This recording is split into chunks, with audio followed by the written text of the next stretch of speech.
My name is Joy Hornick. I'm 13 years old and in 8th grade. All my life, I've tried to protect the environment in the ways kids are told they can. In kindergarten, I wrote letters to my principal to stop the bus from idling outside my school. In 2nd grade, I wrote poetry books about my love for nature. I ran up to ice cream trucks not to buy treats, but to inform vendors that they're generated for polluting. I used 1 square of toilet paper at a time. And when I was 8 years old, I founded our school's environmental club, which performed recycling duties, sorting papers and plastics, separating them from regular trash, small steps, but I was told that this is how big change happens. But as I entered middle school, a change happened in me. I felt less empowered than I did as a 1st grader. There came a day I realized that much of the recycling was actually being dumped in the same landfill as the trash, and I was crushed. All those hours of sorting, collecting, recycling, of creating school PSAs and posters, for nothing? What else was just performative? What did it all amount to? Soon after that, the environmental club fell apart. Here's the problem. Kids are taught sustainability only on an individual level. Turn off your lights when you leave a room, recycle your utensils, reuse bags. These small sacrifices are good for the environment, but by the time you're a teen, they feel petty and insufficient. This approach gives us the idea that environmentalism demands small sacrifices from us rather than large changes from industry and governments.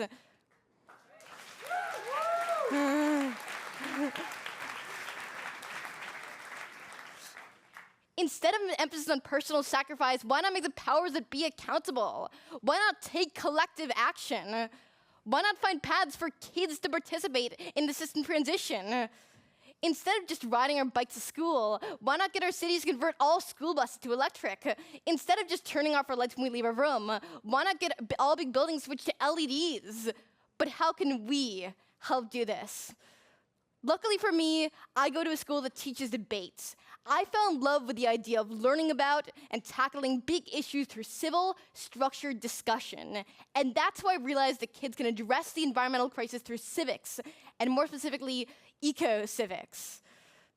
My call to action is a school eco-civics curriculum with the goal of teaching us about sustainability not just as a science, but as a civic duty. This curriculum could be integrated into either a social studies or a science class. Only in the classroom will every teen get an eco-civics education. But as I looked into this, I realized, to my shock and dismay, that civics itself is kind of an endangered species in American schools. It's not taught. And the results of this are devastating. 70% of 12th graders say they have never written a letter to give an opinion or solve a problem. 30% have never taken part in a debate. 60% of all rural kids and 30% of urban and suburban kids live in civic deserts, where there are few to no opportunities to discuss issues or address problems. We need to turn this around. About 1 in 4 Americans are younger than 18. We're the ones who will be alive in 2100. We are the long-term solution to the environmental crisis, but only if we deeply understand the problem and have the civics toolkit to help fix it. An eco-civics curriculum would teach us how to contextualize sustainability. Most teens are worried about climate change, deforestation, and plastic pollution. We just don't know how it relates to us. Some think if they're rich enough when they grow up, they'll be fine regardless of what happens to the planet. That's not just untrue, it's dangerous.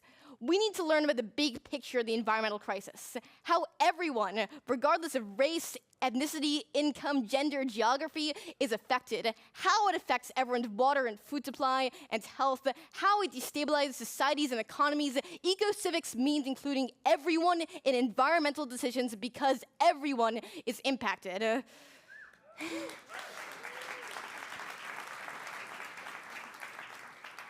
And it's about looking at the world through a sustainability lens, at everything, everywhere, like toilet paper. Asking how was it made and by whom? How much packaging was used? How was it transported? Is it biodegradable or coated with wax? Were toxins used to whiten it, soften it, perfume it with pumpkin spice? Is there a more sustainable source or a better process? And do we really need it? Maybe. Number 2, teach data analysis so we can learn to read and write reports ourselves. Teens have been presented with an oversimplified picture of environmentalism. When sound bites and stats are thrown at us, we don't know what to believe. We need to learn how to grapple with the data ourselves. Let's learn about the qualitative and quantitative effects of sustainability measures, about the price of solutions and the price of the status quo, about the trade-offs involved. What if all school cafeterias ditched plastics? What if there were a carbon tax? What if all toilet paper was made of bamboo? Number 3, and my personal favorite, as you might be able to guess, teach the discourse and disagreement about sustainability are normal and necessary. Most teens think discourse is a dirty word. In fact, discussion and even disagreements about sustainability are necessary for coming up with solutions. Part of being effective is learning how to understand and account for the other point of view. Let's debate over whether rich countries should compensate poor ones for environmental damages, over what to do if a new innovation might harm the environment, over how to measure sustainability and hold companies accountable.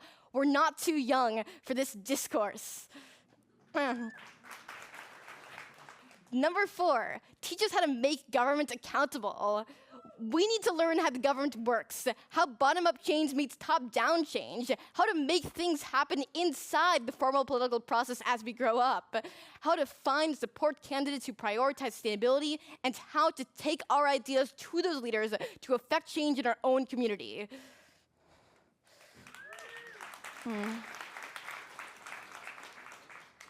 Teach us how to draft an actionable plan.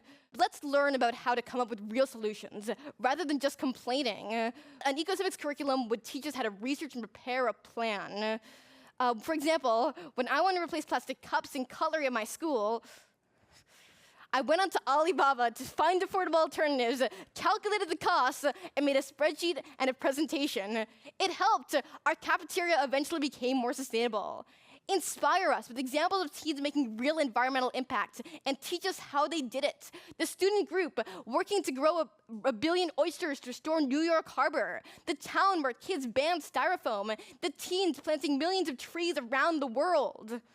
Finally, help us translate curriculum into action. Give us the opportunity to apply for microgrants, for projects in our own communities.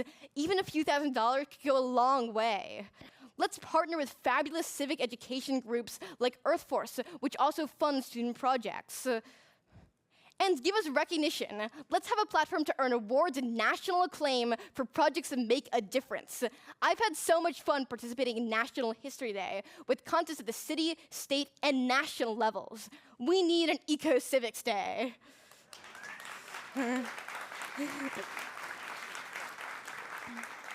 But first things first. We need public demand for school districts to implement eco-civics modules in middle schools and high schools across the country. We need funding for public policy experts and educators to work together to create this truly interdisciplinary curriculum. And lastly, we need training for teachers so they'll know how to teach it. We kids can take it from there. Thank you.